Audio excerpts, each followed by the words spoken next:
Hello and welcome back inside the Park from Africa podcast. Let me try this in English, shall I? Podcast 926. This is Todd, aka Negative Camera. You know why I've asked you here. That's not asking much, and I am harmless. Why am I harmless? It's just opinion. Just opinion. It's the regulation you got to be careful of. Just ask the FIA.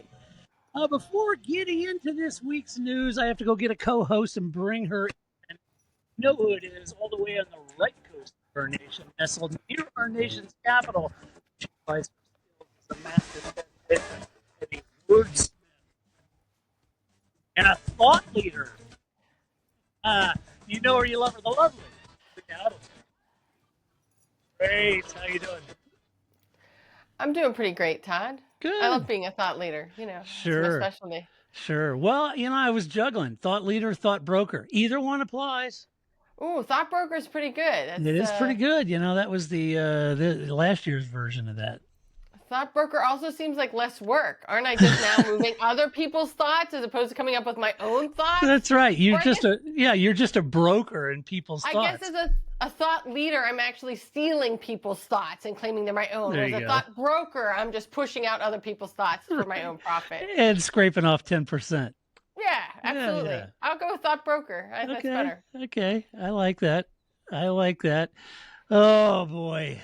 Well, we were all waiting, Grace. We had no idea what the big car livery launch, a first ever, so it was first ever Formula One car launch combined, all 10 teams. It was a big car livery launch at the O2 last week, and very grand event with live music. All the teams are there, the drivers, the new liveries.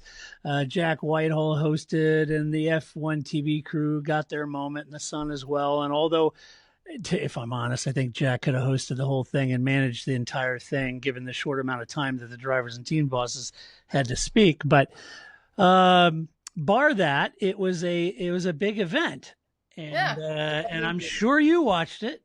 I did. Cool. Paul was making fun of me for being a teenage girl because on my phone I have a pop socket. Yeah. See, that's old. Right. Right. It's a pop socket, right? And he's like, "What are you, a teenage girl?"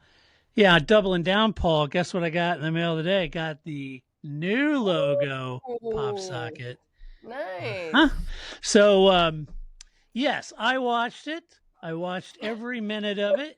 I know you did as well. I did watch it. We were on the edge of our seat. I didn't watch it live because it was at like 2:00 in the afternoon here or something like that. So we watched it that evening. Yeah, right. Yeah. So I thought it'd be fun just to share, if you will, what I liked, what you liked. Sure. And then maybe share what you didn't like, what I didn't like about it. All right. Yeah, why not? Yeah, my favorite. Cool. Okay, yeah. I like that. It's a pro-con list. Everybody does them. Why can't we? Well, We pay good money to do these podcasts. I get paid good money to do this podcast. Yeah, sure do. It's been a life-changing endeavor for us, Grace. Gee whiz. All right. So here's what I liked about the event. Let's start off with some positive, shall we? All right, that sounds nice. Okay. Sure. I liked the scale of the event. Now, I've been in the audiovisual technology business my entire life, so of course I'm going to love the lighting, the sound, the image mapping, the projection image mapping, all really good. The video introductions of each team, I thought were great. I don't know who did those. I don't know how much was left to the teams to do to sort of weave their story. Were they doing that conjunction with like a video production company that the F1 hired to do the event? And did the team storyboard things? I'm kind of curious how the marketing departments of these teams came up with the storyboarding marketing message and the story they wanted to tell. They were all good. I liked all of them. Some better than I resonated with some more than others, I think, but I liked those. I liked the whole brevity of the presentation. The showrunner kept everything tidy, kept everything on time and all that. Now I'll talk about the timing later, but as far as the show and the show coordination and orchestration, I thought was done. It was very tidy. The liveries I thought were great. My favorite was the RBs. I think most people's Yeah. favorite because it was the most different, right? Yeah, right. It had all the like little Red Bulls, right? The Yeah. little bulls. I thought that was cute. I thought it should be like I don't know. You should get a new Red Bull, like football helmets. Like every time you get a tackle, right? You get like a sticker, Buckeye. Yeah, right. Yeah. Like if you're really for Ohio State or something, like you should have to earn all those little Red Bulls on the side of your car. Yeah, yeah. It's kind of like the every pass or something. You know, you should get a little pilot. little aces. Where they have a shoot an enemy down, and they put the there you go, on the side of the fuselage. Yeah, I think so. I think that would be cute. Yeah, that would be good. I'm with you. It's like college and high school. Go back to the sticker system and celebrating those successes. So, like, Max would have 4 stickers on the side of his car. I'm for it. That's right. Lewis would have 7 gold stars. That's right. Yeah, that would be good. And one like gold outline. With a question mark in the center of the star. Something, right? Like shrug emoji. Yeah, shrug emoji. Exclamation mark. Yeah, right. So I liked the liveries. I liked the RB a lot. And to be honest with you, I liked the whole levity. I think Jack had some cheeky below the belt digs at the drivers' team. Totally caught them off guard. I don't know if they were expecting to get kind of roughed up in a comedic way. I don't think so. It was kind of fun because you like they pinned him and you could see either they didn't care, they're like, oh boy, he's here. Right? Yeah. It was like, or they were like, uncomfortable, Yeah, right. Still funny. No. Yeah. So, I thought it was pretty funny, take a dig at them, get them to laugh at themselves. I thought that was pretty funny. What did you like about it?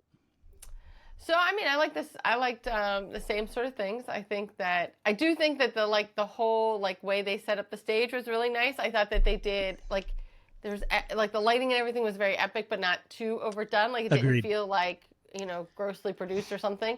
I did. And I liked that they had everybody sitting there and, you could make man crush jokes at Charles Leclerc while standing next to him. Right. That's great. That was super uncomfortable for him. So, no, I thought that was a lot of fun. And, and I think that it helped that, he set the tone right away. Like he just was like, look, people, we're here to see a bunch of liveries that haven't changed all year. Welcome, right?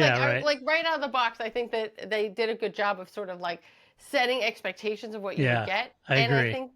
I think that it also helped to bridge both, newer fans or what the kids would want versus old people would want. You know what I mean? I thought that there was it felt nice to everybody. It wasn't too it's like the Super Bowl. Like sometimes you're like, I don't know, I'm too young for this, or I'm too old for this. Like I think it felt a nice balance across age groups that if you were there for Formula One, you could watch this and you didn't have to have too deep knowledge to really get into it. Yeah. I thought that was fun. Yeah, they didn't get off into the long grass over.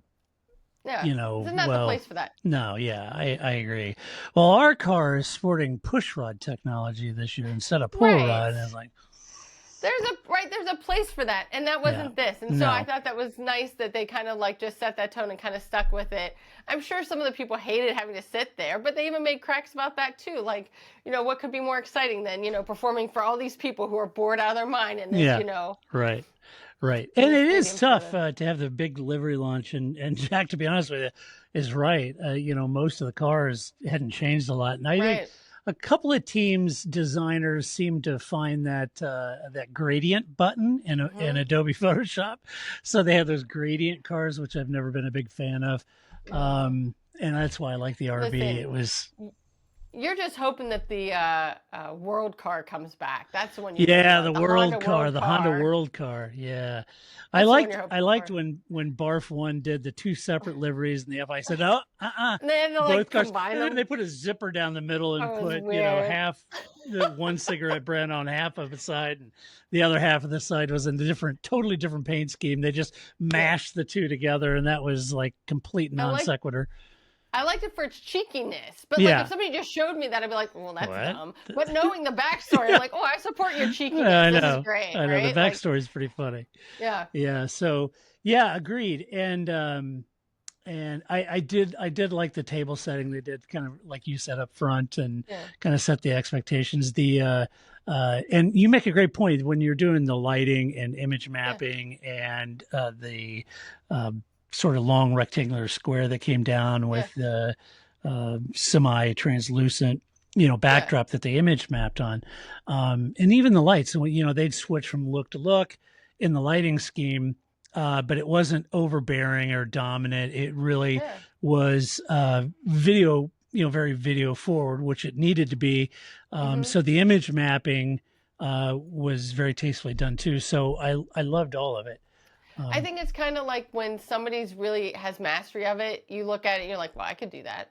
Yeah, That's what yeah, it felt like, right? Like it yeah, didn't stand out too much and in a way you didn't notice it and you yeah, shouldn't have. And I think that's what made it really good is that it was just sort of like, oh yeah, I could have done this lighting. What are you talking about? yeah. Right, It was right. really seamless and was nice. Yeah, it really was. And I agree with you also, as far as young and old, most of the musical acts, I'm a little lost on me because I'm not their target audience. I figured I'm old and I'm not British, so then I'm like, I'm not one of Yeah, those people. yeah. I had nothing against them. It's just I'm not, I It was wasn't fun, familiar with their music. So, which I think was good. That's yeah, fine. it's fine. Totally Yeah. fine. I'm fine with that. It, if I they're enjoyed it. really popular with younger generation, that's great. Go for it.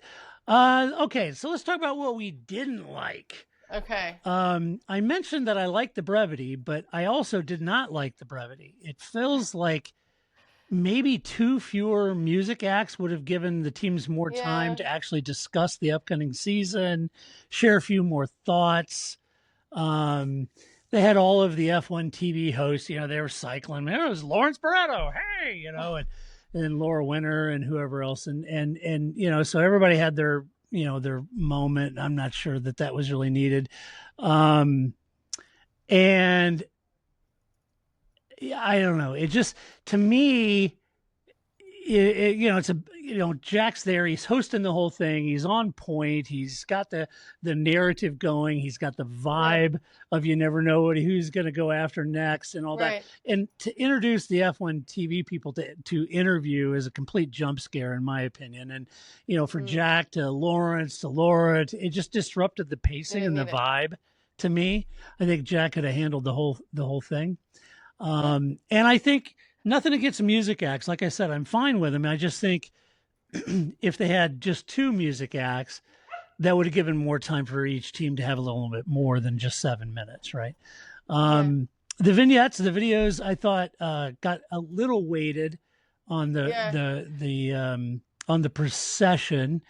I wish they would have like you get 7 minutes, 2 can be video. Like I wish they would because I think that it was odd in that way that it was sort of like Red Bulls was like, okay, minute 10 and we're still in video, right? And then we're really short. And I don't know why. Maybe it was just because it was the first one. It seemed like Sauber's was like infinitely longer than everybody's, Maybe that was it. But I did love the drum line. I mean, you got the snare drums. That was great. When they brought them out with the glow sticks. It was great.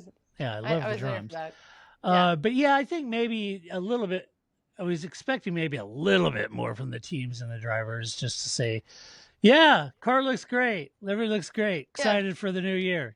Then go to the team boss. Yeah, we're excited. Good. Like look, cars. It's red. Cars look great. We're excited for this year. We're all about passion. Okay. Yeah. I think in some ways it's kind of like when they first introduced sprint races, like it'll never be this organic again because now everybody's done it once and so they'll sort of like figure it out. It will never be as fun, right? Because you could see that the teams didn't know what each other were doing and they were just sort of given 7 minutes and told, here's like 3 bullet points of an outline, go do something. And they all kind of came back with something different. And we probably will never have it quite that organic anymore because now they've kind of seen what each other does. Yeah, right. I agree. Let's see. Another thing I didn't like the booing for Max, Christian, Lance Stroll, or the FIA, if I'm honest. Thought that it just felt misplaced for the event and the spirit of the event. When you're celebrating the start of a new season, you're celebrating all the teams' liveries, their new sponsors, the drivers, and you're there to celebrate F1, and then you're getting boos. Look, I get it. If You can boo if you're a fan, of course, not a big deal. It's just not something I would have done. I just, even if I didn't like a team or a driver, I wouldn't have booed them. I felt like the spirit of the event is to celebrate F1 and all the teams participating. And to me, it just seemed misplaced. And it was really awkward. It was awkward for. It was awkward. I'll give you that. Right. And especially when they booed Christian Horner and he's just standing there. Right. Yeah, it's very awkward. But I will always boo the Boston Celtics. I don't really care what the feel of the moment is. It could be the prize giving ceremony. If the Celtics are there, I am booing them. So I don't know. I have some mixed feelings about the booing, but it is kind of awkward when they're just standing there and everybody's booing them.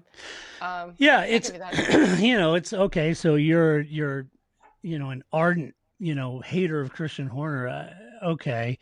But then, so you don't think Lance really deserves a ride. Okay. But I don't know, booing him and it's really awkward. It's just awkward, fair enough. You can boo, you can cheer or you can boo. Doesn't really matter. But it just, to me personally, it's very awkward. It puts kind of a pall in the evening that isn't really necessary when you're there to celebrate the evening. I mentioned Sauber's video.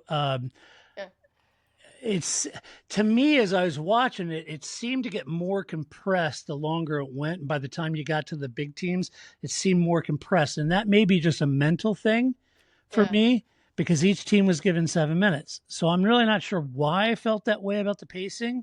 It just seemed like that to me. It could be that that's the first one. It would be interesting to go back and watch it now that you kind of know the whole thing. True. Yeah, I didn't rewatch it. Maybe I should. I'm sure they all took their 7 minutes. I'm assuming, but who knows? I don't know what happens if they took more than 7 minutes. That would have been fun to find out. Yeah, they cut the mic off. The lights go out. Yeah. Hand to Jack. Yeah. I liked awkward. I liked Aston Martin's nod to 007. Thought that was cool. Yeah, I mean, I think that's, again, going back to the, old, young.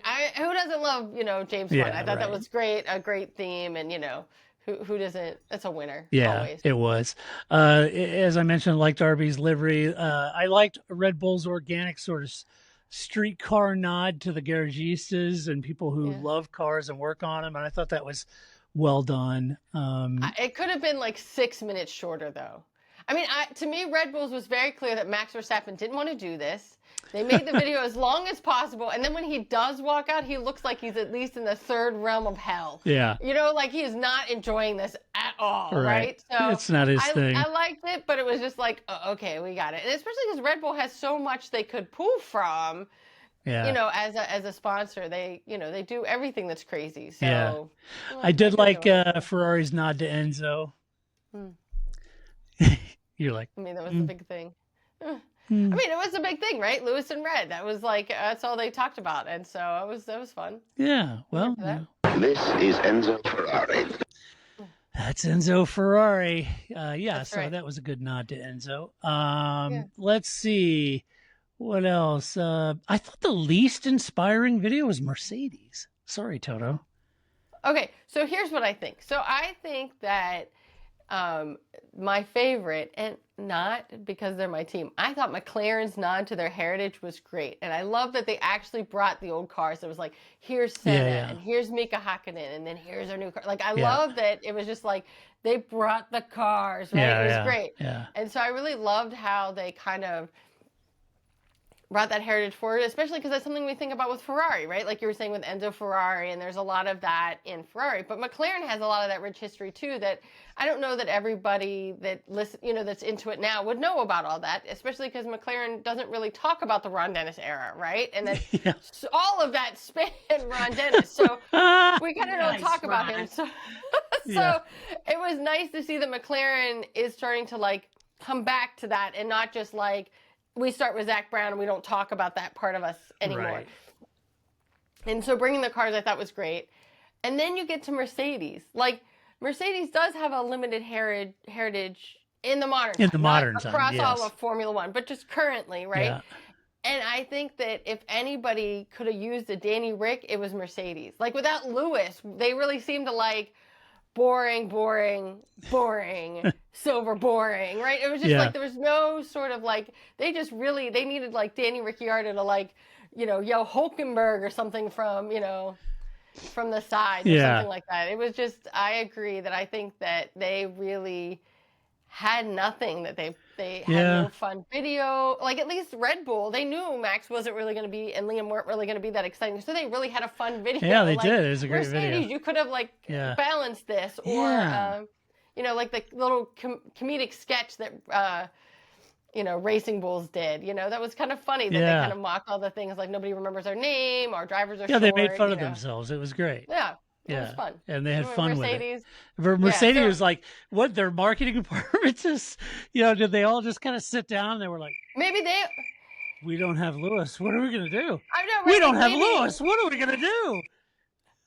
Instead, like maybe Lewis, they talk about like they take their engineers with them or something like that. Maybe he took the marketing department with him. Maybe he did. I don't know. It was really like, you lost Lewis, I get it, but you have more of a heritage in the sport than just Lewis, and you leaned at none of it. They were just like, I don't know what we would talk about. I don't know. This is Kimmy. Yeah, he's a rookie. Cool. That's George. I'm Toto. And I'm Toto. We're here to pump you up. Who knows? I don't know. But anyway, that was the least inspiring to me. I'd say overall it was successful. And I think next year they may want to look at how they script the event. Maybe they, intertwining some narratives or some team immersions with other teams or within the videos or other ways to pace the event and present without, given a bunch of room for fans to sit around, get drunk, and boo people. I think maybe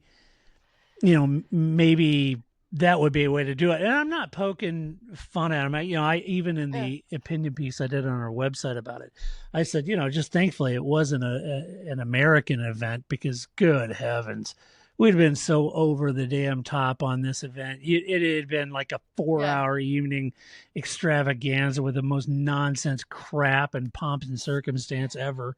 So I love the efficiency of this. Subtlety isn't our strength as a country. No, it's not. We tend to overdo these things. You watch these videos, you think these people are like from the Marvel's comic universe. They're invincible. Yes. I would be remiss if we moved past this topic without mentioning the fact that there were multiple Mike Crack jokes, and I was glad to see that I'm not the only one. Like, everybody's been so, buttoned up about me, because again, he doesn't go by Michael Crack, he goes by Mike Crack. Mike Crack. That's just waiting right there. So I love that not once, but like 2 or 3 times, Jack made Mike Crack jokes. I know.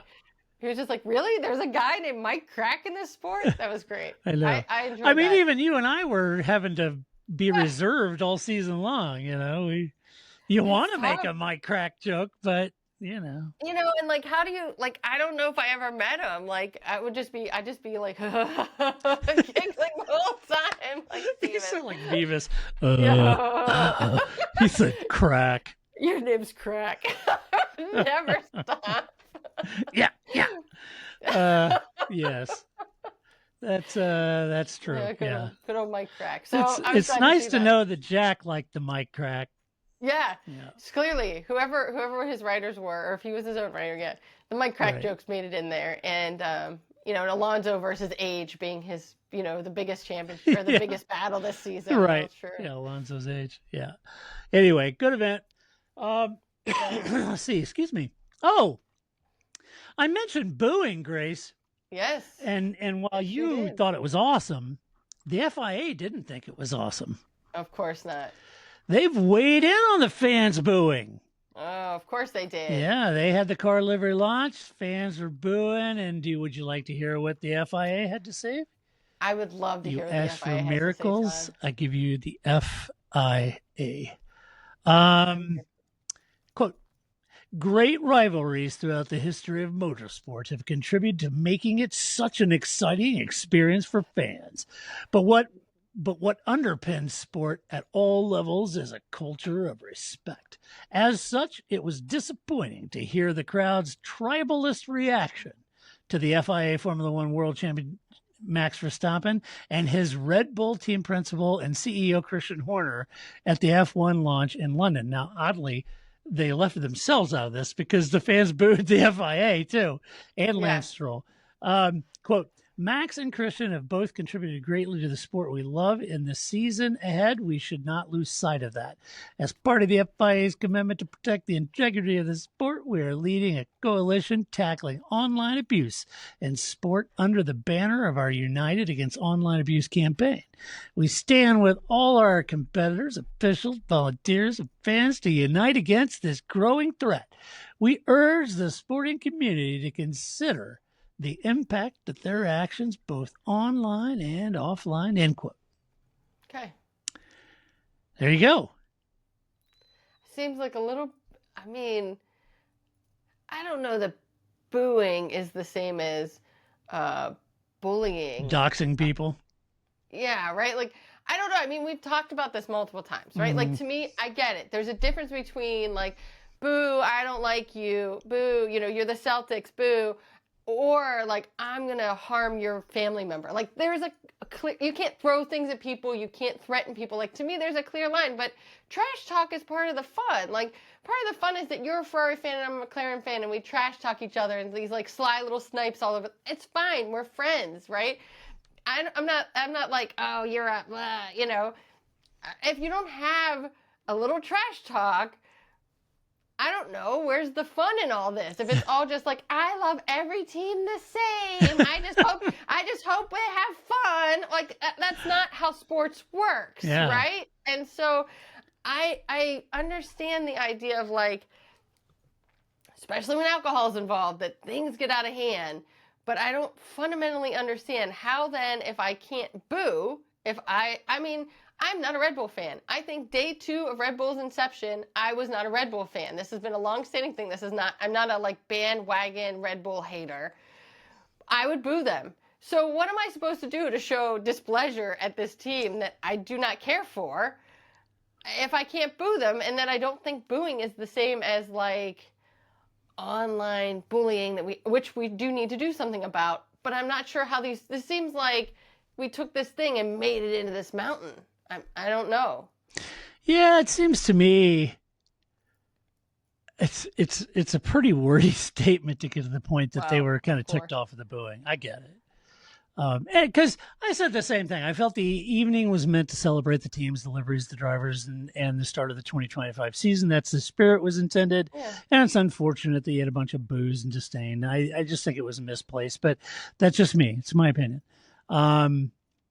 And I think the FIA would have said, would have been fine just saying, look, we celebrate all the teams that participate in Formula One, and they do. Each individual driver, team personnel, and the sacrifice they make and the contribution to the series that they make. And we celebrate them all. And this event was intended to do just that, to celebrate all the teams, whether you're your favorite driver, favorite team or not. We're here to celebrate the ecosystem of F1, not turn it into a big boo session for people or teams you don't like. And you really could have left it at that. But even though everybody tries to make every competition into Senna Prost, right? Yeah. We're supposed to ignore that when that works in their favor, okay, Lewis and George, not Senna Prost. Like, everything is like, well, this is the next Senna Prost, right? It's like everybody's the next Michael Schumacher, right? So, I don't know. I get it. Like, okay. But when it's convenient, they like that narrative very much of the competition. Yeah, they do. They do. And, let's be honest, it's in the UK, and most of the fans are still really wrapped around the axle of Lewis Hamilton, right? Yeah. Even though you got Lando, George, Ollie Behrman, you got these other fantastic British drivers out there, but they're still huge fans of Lewis. And so, of course, they're going to do that, which is funny because when most of those Lewis fans have spent their life spitting on Ferrari. But at that event, you'd have thought they were all long lifetime Tifosi. Welcome, friends of the team that you didn't like, that now your driver's at. Yep. That's my entire career in this sport. It is. It is. Welcome. Yeah. Welcome. So they're lifelong Ferrari. Now they're huge Ferrari fans. Yeah, right. Yep. It's the only way my team has any championships. Yeah. Yeah, right. The other thing I was thinking about, I want to be fair about it too. I was thinking about the Red Bull thing in particular, Grace, and I was thinking about, they're going to have some booze for Max. Okay, they're still, been out of shape over 2021. Most of them are Lewis fans. You're going to get that. The thing with Christian was a little different. I agree. I could almost understand Max. I'm not quite sure I understand the Christian, because that was a lot more booing than what Max got. It was personal. Yeah, that was personal at Christian Horner. Yeah, it really was. Because you had watched it before I did, and on the group text, you're like, wow, they're really booing Christian Horner. And then I watched it, I was like, whoa, you weren't kidding. Yeah. They were really booing Christian Horner. Yeah, they really were. And I was just kind of like, this is personal, and really caught him off guard. It's very awkward and uncomfortable for him. I feel bad for him in that sense. But I got to thinking about, look, that's a different reason for booing than booing Max because you don't like what he did to your driver or whatever. But booing Christian's a different deal. I mean, that would be like, Fred Vasseur getting up there and everybody booing Fred because, he's like, what? What are you booing Fred for? He's a team boss. What did he do, He's a gift. And it's this whole thing with Toto Wolff, and Lewis is there, and Toto, I think in the British press, came out as being, a lot of times the victim, and Christian painted as the aggressor, and not saying there weren't times he was. Change your effing car. And I get it. But Christian's British. Right. So, and I got to think about the Red Bull thing in general. And look, there's some mea culpa in my mind, and I'm just spitballing here. Okay. But I kind of feel like, last year was a bit of an odd season with everything that was going on. And it was really odd how it was unveiled. It was really odd how it was handled. And then it was really odd how it was put to bed. Right. And then you've got departures of key personnel. You got Max's dad, like a whirling dervish in the back of the garage, hurling all kinds of haterade. And it was just really weird. And it got me thinking that Red Bull has some ownership in this brand damage that they're experiencing as well. All the happenings last year were muted, quickly dismissed. Jos Verstappen isn't helping matters, and the departure of key personnel, as I mentioned, that's difficult too.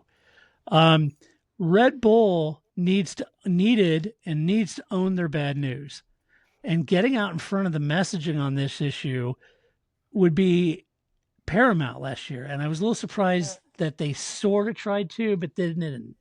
And I kind of feel like crisis PR rules would have really come in handy back then, right? Right. And look, if none of the stuff with Horner and everything is true, then they should have absolutely got out ahead of it and unequivocally set the messaging around this specious allegations and put it to bed, right? If it was true, bless you. Sorry. That's exactly how I felt about the whole damn thing. If it was true, conversely, then I'd argue that, maybe Christian might have considered moving to the team CEO role and promoting Jonathan Wheatley to team boss, remove the controversy, let Horner work on the P&L and balance sheet and resource allocation, sponsor development, all that, and let Jonathan manage the race team, the pit wall, remove the controversy, and move forward. Do something. Yeah. If all of that was true, it's a pretty difficult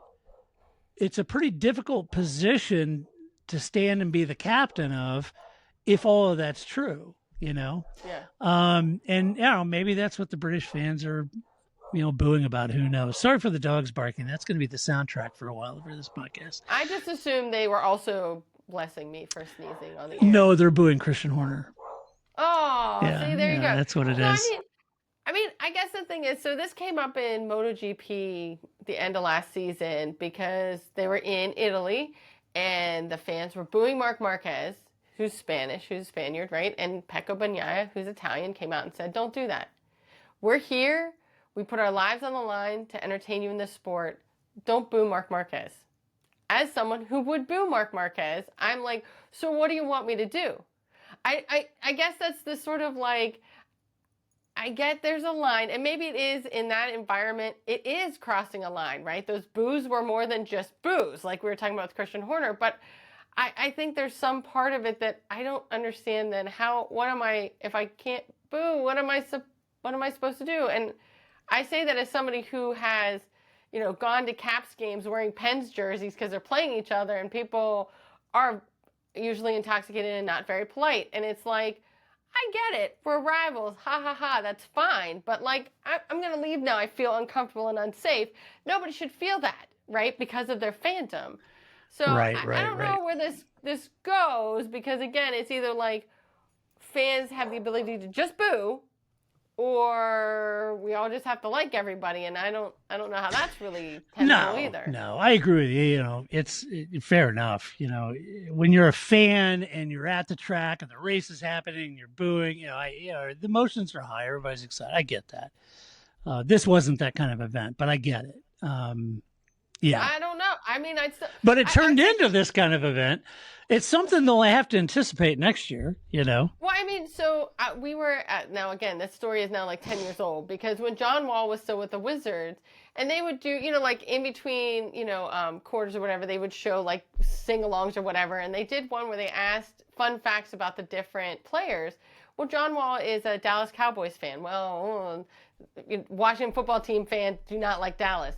And so when he does his video clip and they ask him who his favorite football team is, he goes, Dallas Cowboys. I know. Boo. Right? Because he knows that everybody in that arena has now booed him. They love John Wall. They hate the Cowboys. And those two things should never pass. I thought Steelers fans hated the Cowboys. I think everybody hates the Cowboys. But I think the Steelers fans really hate Ohio. Right? That's our rivalry, is all of Ohio. Yeah. Yes, all you steel belt. Yeah, right? Yeah. Gotcha. They're the Midwest. We don't like them. But I think that, I don't know, right? Like there has to be some, I don't know. To me, that's some part of the fun. And it can be. Maybe that's not the event, but I think that's expected. I don't know why. Who was not expecting? Maybe not that much. Yeah, I think you're going to get it from driver to driver and from Max. Somebody said that, I saw on social media. So I don't quite understand why everybody dislikes Max, because he's the one driver currently on the grid who's the most like Kimi Räikkönen, and everybody loved Kimi, they're kind of, I mean, only in the sort of like deadpan. Yeah. I don't know that Kimi and Max are the same, but I mean, he's the winning, like he has 4 world championships. People are just going to boo him because he's winning, right? Like happens. Michael Schumacher, they're just going to boo him because he's winning, right? Then they did. He's the Patriots, right? People are just going to boo, right? So I think that, you take some of that. People booed Lewis, right? Like some part of that you have to then like turn that narrative around or something. But of course they were going to boo Max. Yeah. That was a given. I think they just got to anticipate and just roll with it. It is what it is.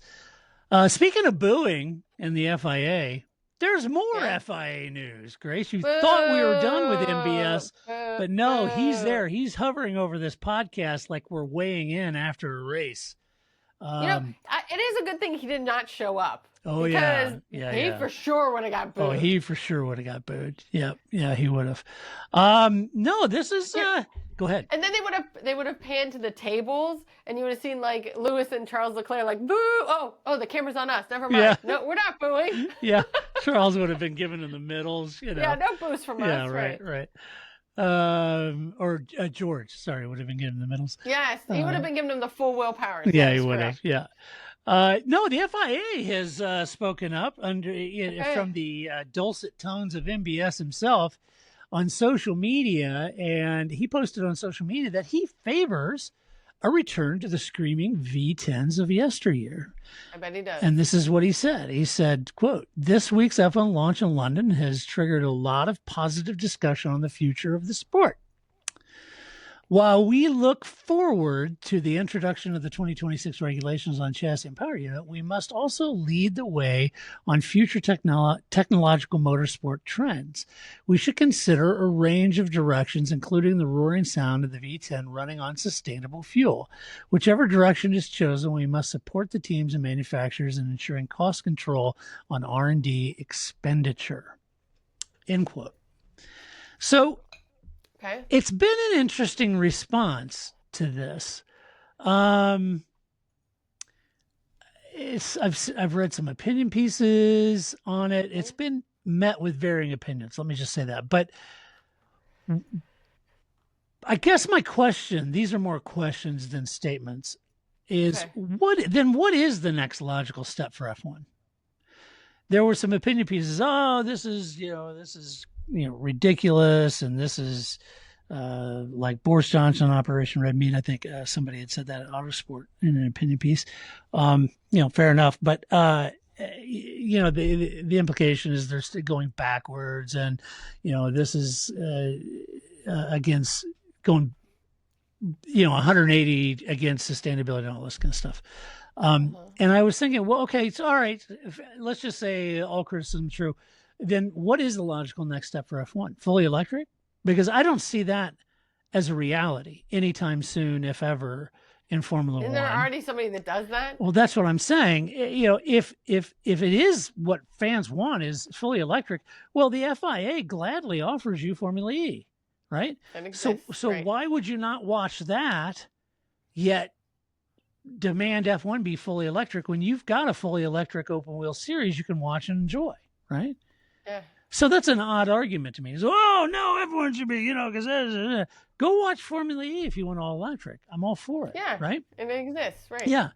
I suspect, this is just my personal opinion, but I suspect, given Stefano Domenicali's comments and MBS, et cetera, that sustainable fuels is where F1 will go. Sense. Given their proclamations in the last couple of years. And if so, then what would it matter if you're using a V6, V8, or V10s, right?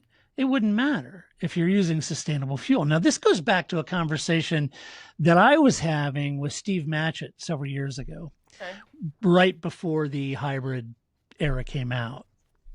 And we were talking about it, and neither of us were a fan of it at the time.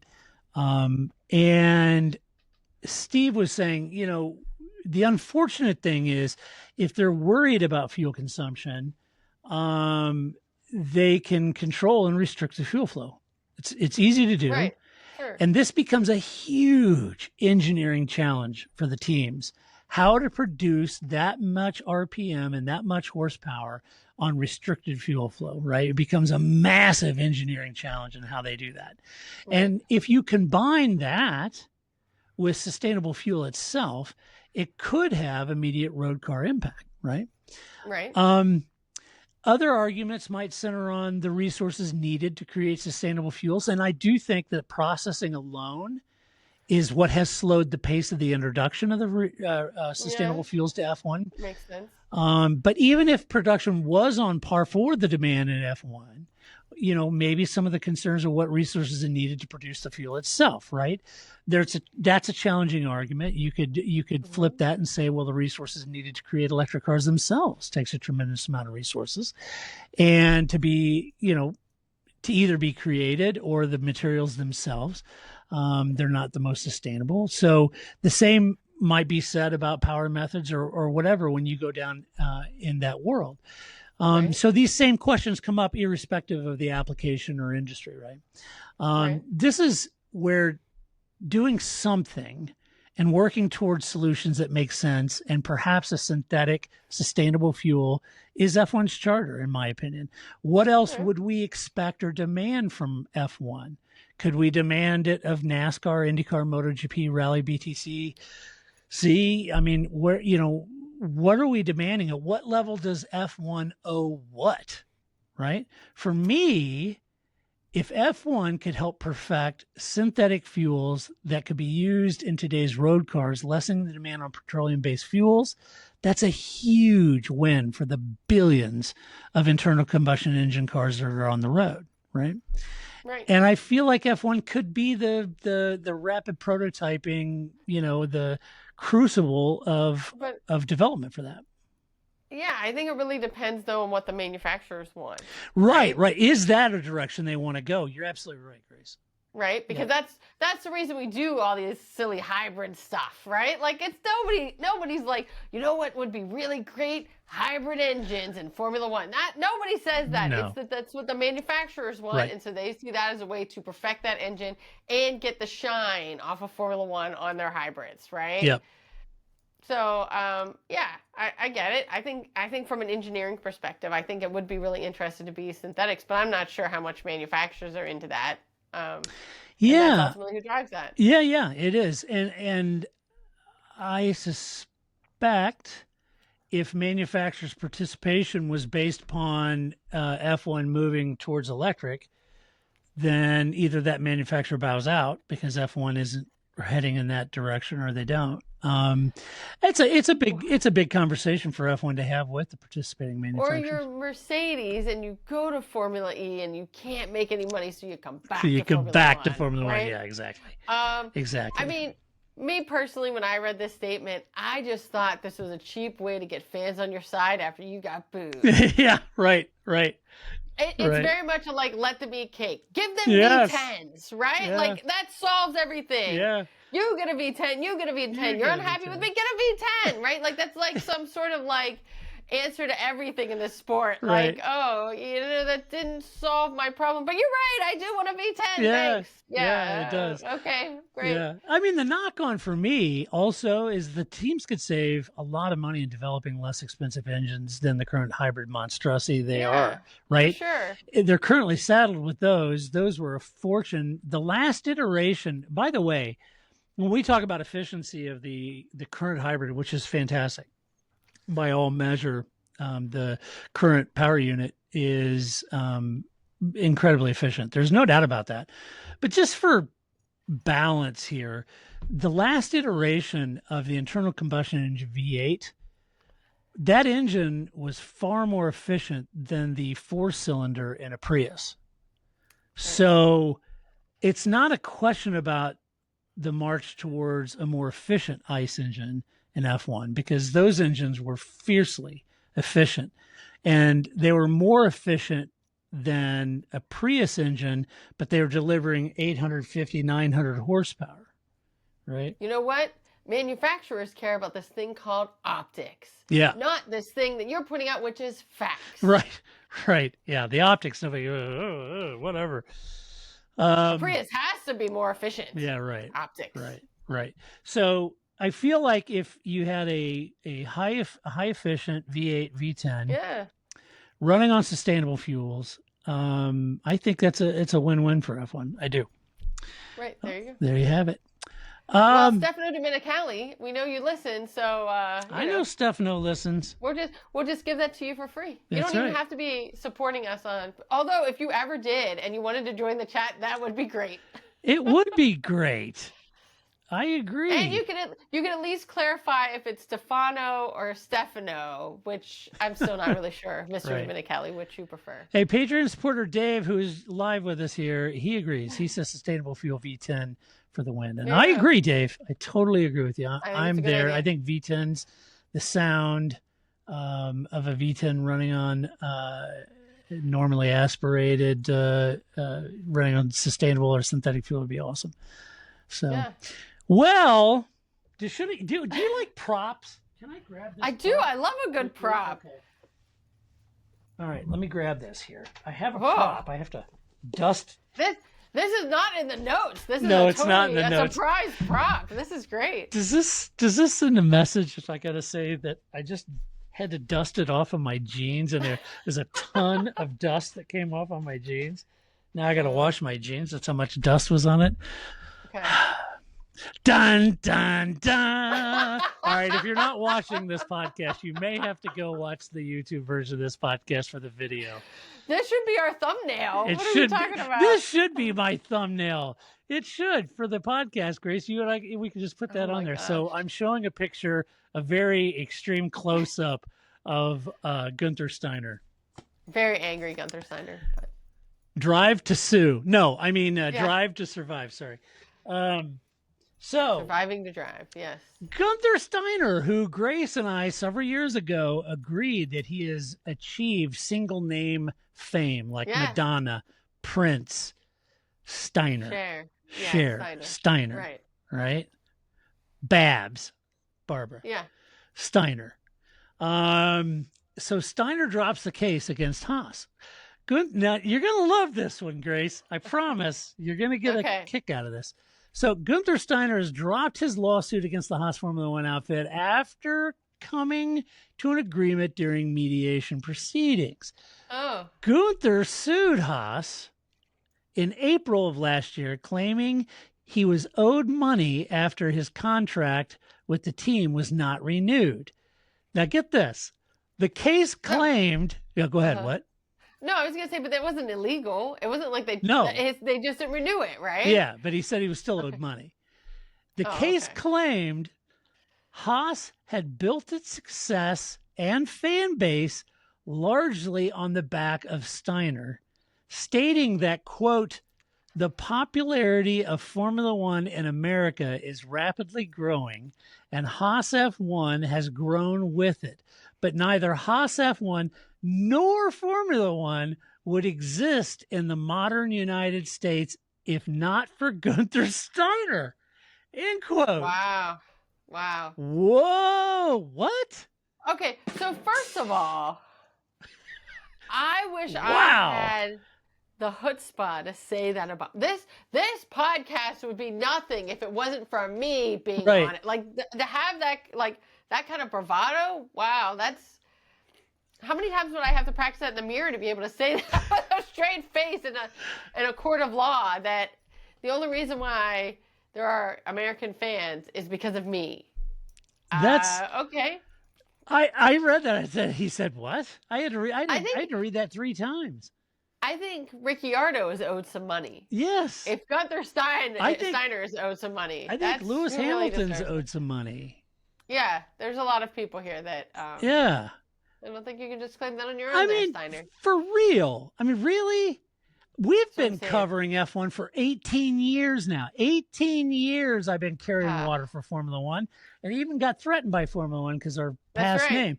I've been doing it for 18 years unpaid, and that was long before Gunther ever showed up on the scene, and long before Haas ever showed up on the scene. Paul and I told Gene how to do it, and he ignored us. I mean, that was long, and F1 was very much alive and well in the U.S. Was it as big as it is now? Of course not. But that's down to Sean Bratches and Netflix and Drive Survive. It's not just Gunther's performance by F-bombing everybody in Drive Survive. That isn't what made it grow in America. I'd say it was had to do with COVID-19, lockdown, the series writing, the scripting, and F1 itself. Gunther was a fun character in a much, much larger show. I mean, he's like Ned Beatty in Deliverance, or Baby Groot in The Guardians, or Cal Naughton Jr. in Talladega Nights, or maybe even more like Olaf in Frozen. Why you got to play Olaf like that? Why is he catching Steiner's strays? What did he do to you, man? He's just a snowman. I don't know. I think Olaf should run Haas F1. It would be fun. I think it'd be fun. He could work for Gadzoo. It would be great. Yeah. I just think this is such because not only is he saying, which would be fine, if Gunther Steiner was like, dear, Gene Haas, you owe me money. Fine. You owe him money. But to say you owe me money because you're only successful because of me, and not only are you only successful, you're only successful in the United States because of me. Like, I just think that's, I don't know. Maybe we should all just be all the more we should be supporting Komatsu, right? I think so. No, that's right. That's why you're our favorite now. Yeah. Well, I knew there was something off. The year before Haas came to F1, I was at CODA at the F1 race, and I was in the media, and I was in the paddock, and I was walking by, and there was Gunther, and they had just announced that they were coming to F1, and he was standing there, and I said, hey, Gunther, congratulations on F1. He just looked at me. He looked at me exactly like the cover of his book. That's exactly how he looked at me. Did he also grumble, "It's tomorrow"? No, that was Christian. But Gunther just looked at me. He didn't say a word. I was like, okay, just polite, conversation, whatever, no big deal. I didn't boo you, my man. Yeah, I didn't boo you, And I should have told him at the time, Gunther, you wouldn't even be in this paddock if it wasn't for me. This guy. That's right. Here. That's right. Yeah. So anyway, I don't know. I thought that was weird. All right, Grace. Now we're going to get into your wheelhouse. We're going to get into your day job here. All right. Once again, F1 and Motorsport Network have launched a global survey. Why? I don't know. And once again, like an idiot, I completed it. Oh, I have no idea why I did it. I've done so many damn times over the years that they do these, and they always make a big, as a global survey. We're definitely listen to the fans, and we want to know, we're going to do a big survey, and we're going to find out what you really think. They've done this, I don't know how many times. Yeah. And I filled it out. Here, and I said this the last time they did it, right? Yeah, right. Here is a major lesson for any company who takes a survey of its employees or its customers. Yes. Never, ever take a survey if you do not plan on doing anything with them. Yeah. And that isn't just like a little thing. If fans don't see some of the larger rocks that they've identified as a majority of fans responded, if they don't see those big rocks that 83% said was a huge issue, if that isn't addressed, you're in trouble. And you keep doing that, you're going to lose, the brand will lose the customer's trust or / employee, depending on who you're doing it. And I know that sounds odd, but that's why, ladies and gentlemen, I've invited our co-host, Grace, to discuss survey methodology, because that's exactly what Grace does for a living. I think the thing is that you picked the questions. So if you weren't, okay, so for example, let's say the FIA wants to put out a survey. Maybe they don't put out, like, what do you think about the tires? Because they know that's negative, right? You don't need a survey to tell you that. So don't ask that question. You already know the answer, and you're not going to do anything about it because you haven't. So don't ask me. You're just creating frustration, right? Right. You're just going to ask me a question. It's going to make me mad because I told you again, and you ignored me again. Right. So why bother, right? So you control the questions. The other thing is right, like you were saying, you actually write survey questions backwards. You start with your analysis. How are you going to use these responses? And then you write your question. So what do you want to know is where you start. What are your goals? What are your analytic goals? Not writing some questions, but it's not how marketing surveys usually work, which I assume this is. So, I think that's always the case. Like, they usually are just telling you something you already knew, which is fine if that's how you want to get the pulse of the fans. But if you're going to get the pulse of the fans and then, like you said, not do anything about it, if you're like, would you prefer Todd wear a hat or not a hat on the podcast? And Todd has no intention of ever not wearing a hat on a podcast. Don't ask the question. He's wearing a hat, right? Like, you're just going to make people mad. Yeah, it is interesting. And there was like questions, fashion is a big deal, with Formula One. And, you care about, it's like, okay, so it's a marketing survey. Where are we going with this? Is this, and at some point you also, I'm not suggesting, I'm just saying, you can also run the risk of abusing your customers. Oh, always. If you constantly are going to them under the guise of an F1 global survey. The way that they pitched this in the press release and stuff, it was a very important global survey. I answered the survey questions. They weren't about what you would have thought F1 truly wanted to know about the sport itself. Like, what do you think of sprint races? Are they too long? How, meaningful structural Formula One changes. They were almost secondary or tertiary to the actual racing, right? So it's clearly a marketing survey, but you positioned it as a very important Formula One global survey. Of course it is. You're abusing your customers, and sooner or later, I think people will get on and they're going to, I'm not answering. They were asking me if I care about fashion, whatever, and you're not going to get the response that you want in the future if you continue to do this.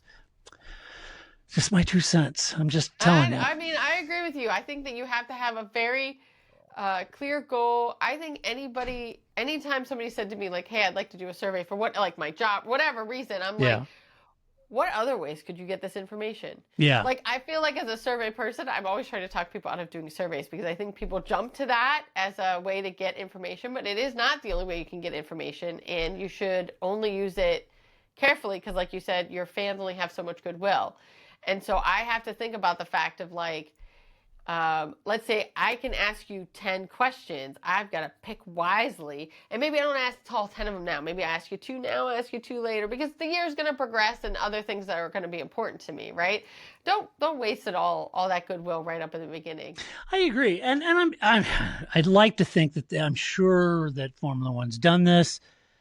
But I think you make a very valid point on how you can get that information, elsewhere, right? And for me, I would say, maybe it's a good exercise if you haven't done them recently, which maybe they have, but to go back and get your ICPs or your idea customer profile, ICPs, or customer personas. And what might be good is to go back and do some deep research on your ICP, figure out who your idea customer persona is, and then research those groups around what makes them tick and what resonates with them as an ICP or as part of your ICP profile, and to really divine what stories they resonate with, right? Yes. Marketing is all about storytelling, and so you have to figure out with your ICPs. This is where then it gets into the way that Formula One is sold to the public, and it gets into a mission of really maximizing opportunities of existing customers, which would be in the sales world, we call that farmers, and then there's hunters, right? And in farming, you're really trying to maximize the sale in an existing customer base, right? So I want Grace, who's an existing customer in Formula One, who goes to some races. I want to maximize Grace's wallet share or her spend with Formula One. Wallet share. And a way that we can do that is through this, or this, because Grace fits this particular ICP or the customer profile.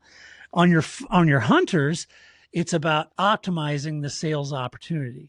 How can I get Grace's friend who doesn't know anything about Formula One, doesn't watch it? I don't have any. But the only thing but her friend does know Grace does something with Formula Podcast. So how can we optimize, or NASCAR or some racing? How can we optimize to get her into Formula One, knowing that she's close to a person who is heavily into Formula One? And how do we do that as a networking? Those are all hunting skill sets. And so I think you can get a lot of this information through marketing without, constantly throwing out the boat anchor of a very important F1 global survey. Because the thing is that the survey is just optics. That's the word of the night, right? They're just optics, right? It makes people feel like they're being heard. But I think you would also want to look at who is answering your survey and how you're distributing your survey, right? I don't know. Is it only through motorsport that people found out about the survey? Is it on F1's website? Like, you know what I mean? Like, if you put a poll up on our website, you're only polling people who go to our website. You cannot then make a statement like, all of the people who watch Formula One think that the Park for May is the best podcast. Well, of course, if you only pull people off our website, I hope that's what they think. Right. So I think that's the other thing too that would be interesting is that, like, how else are you pulling in people? Because that's certainly not everybody that you would be interested in if you were really doing a survey to form your opinion about how best to move into the world. Agreed. All right. We're going to do some Albin's Cats right now. Yes. Prophecy, Grace. What do you got for us? All right. So earlier, right, we were talking about the Livery launch. Yes. And I enjoyed the sort of like roast style, little tongue in cheekness that we got with with Jack as the host. But I did want to note that I feel like there was one joke that was completely missed that if I was the writers, I would have put out there. So I had never heard of the artist Kane Brown, the country singer guy. I didn't either. And, it was like country rap, sort of like. Yeah. I don't know. Whatever the kids are into these days. I had never heard of him. And, but, you know, not really a genre I hang out with. Anyway, so he sings this very catchy song, which I won't sing because for sure we don't have the rights to it. But if you listen to the chorus, it is very clear that he is trying to create some lame innuendo about having sex in the back of his truck that he just bought. Right? Like, that's the whole point of the chorus is, hey, my significant other, I bought this truck. It's really big back there. Let's go put some miles on it. But the last line of the chorus is, if you know what I mean. Right? So he sings this whole, like, catchy thing, but at the end, it's kind of this, like, hey, if you know what I mean. Yeah, I know what you mean. No, wink, wink. You referred to the back of your truck as a California king-size bed, right? I got it. I know what I mean. So the whole time I'm like, oh, God, just say what you mean. This is dumb. But anyway, but catchy song. So what I thought would have been funny is if Jack, after the song was over, was just like kind of humming the song like, boy, that was really catchy. And then like turned to somebody like Flavio Briatore and went, boy, Mr. Briatore, wasn't that song really catchy? But you know, I don't think I know what he means. Do you know what he means? Could you tell me what that means? Hilarious. I don't think we want Flavio telling us. I do. That's why I think it would be funny. That might get X-rated pretty quick. I didn't say give him the mic. I'm just saying I think that would have been funny. Like, what, do you know what he means? I don't think I know what he means. Yeah. I mean, yeah, you could have done like Lando Norris or somebody. Anybody really would have been funny. But I think Flavio is somebody who dates models, you know, and has quite the like, has children with Heidi Klum. Like he kind of has a history of that. That's why it would be funny, right? Like, but yeah, I don't know. Do you know what he means? That's Play funny. that up. Yeah. I'm here for that. I like it. And I also think that, although we did not mention them at the top of the show, I think Williams is if Christian Horner is the person they booed, I think James Vowles is the people that everybody loves. Yeah, that's true. Yeah, you're right. You can't get enough James Vowles. And so I think that next year, if they still get just do 7 minutes of James Vowles. You know, but I think that's a team that cannot, from the like unboxed videos, cannot lose. Because how do you make Alex Albon better? You add in some Carlos Sainz, and those two together are going to be great. Their unboxed videos are already great. The season hasn't even started. And then James Vowles, hilarious. Yeah. But in that very flat, monotone kind of way. Very James way. Great. Yeah, I agree. I love it. So, but it just shows you, fans love Williams. You know, they do. Well, I mean, there's a good reason. So most world championships ever scored in the history of Formula One, Ferrari. Yeah. Second? Yeah. Williams. Yeah. That's why. Third?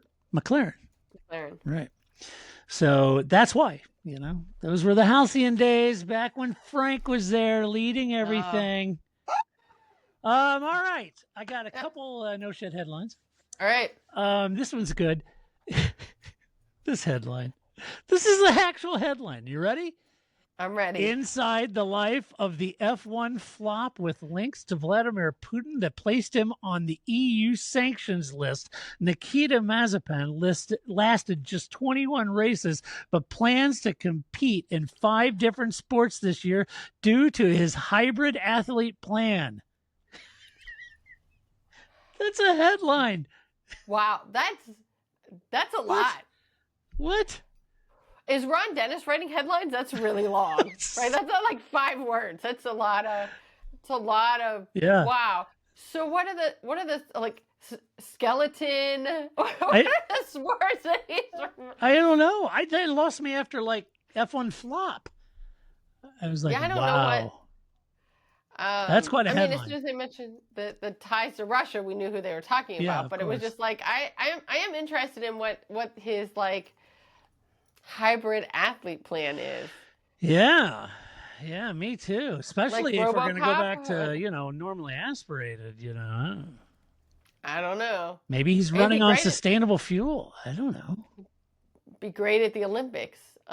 Wasn't he the one groping a woman in the back seat just before the season started. Yeah, that wasn't good. No, that was not a good look. No, I mean, I don't know. Maybe he should. I don't know. Never I don't good. know. We should never mention him again. Okay, let's not. And finally, the last no-shit headline I have, moment diehard Lewis Hamilton fan chops down tree to get better view of Ferrari star. Did you see that video? I did. That's pretty great. I watched that video and I thought, good job, George. That's a pretty decent-sized tree. It wasn't like a sapling that just was annoying. It was a pretty decent-sized tree, and he came prepared. cut the top off, and I thought, okay, I don't know. Surely that's not going to go down well with Ferrari when you're cutting down trees. It's not good. Yeah. Although, did you see the picture of Lewis like taking a spy photo of Charles Leclerc's when he was going around the track? That was great. Yeah, it was. I love that. It was. I love that. It was good. It's good stuff. I'm gonna enjoy that shine while we can. Yes, exactly. You gotta bask in the glory that is Lewis and Ferrari marriage. And that's right. Well, I mean, those last three though forever. together. No, but I do love some Fred and Lewis and Leclerc. They're fun. They're a hoot. Those kids are going to be great in some unboxed videos as well. Yeah, it'd be interesting. If we get ready to do like a season preview podcast, who we think the most dangerous driver duo are. Oh, that's got to be up there though. It's got to be up there. It does. Got to be up there. It's gonna be. Yes, it's gonna be tight.